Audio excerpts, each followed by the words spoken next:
నమస్తే అండి, నేను మీ బోనస్ రేణు. ఈ మధ్యకాలంలో నేను మొబైల్ ఓపెన్ చేస్తే చాలు Bigg Boss Bigg Boss Bigg Boss అని బిగ్ బాస్ సౌండ్ వినబడుతుంది నాకు. ఓహో సరే అనుకున్నాను. అయితే మీలో చాలామంది బిగ్ బాస్ అగ్నిపరీక్షకి అప్లై చేసి ఉంటారో, చాలా సంతోషం అండి.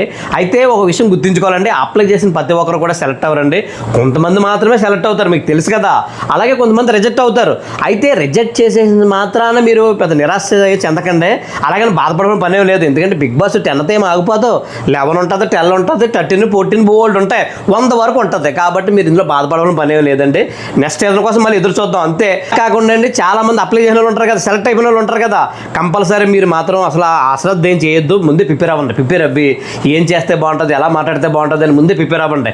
కాబట్టి వచ్చిన ఛాన్స్ని మాత్రం కుదురుకోకండి. ఎందుకంటే బిగ్ బాస్ అవకాశం అంటే మామూలు అవకాశం కాదు, చాలా అది. అలాంటి దాన్ని మనకు వచ్చినప్పుడు అస్సలు మిస్ చేసుకోవద్దు. అవసరమైతే ప్యానం పెట్టేయడానికైనా రెడీ ఉంది అని అసలు మిస్ చేసుకోవద్దండి. అందరికీ కూడా నా ఆల్ ది బెస్ట్ అండి.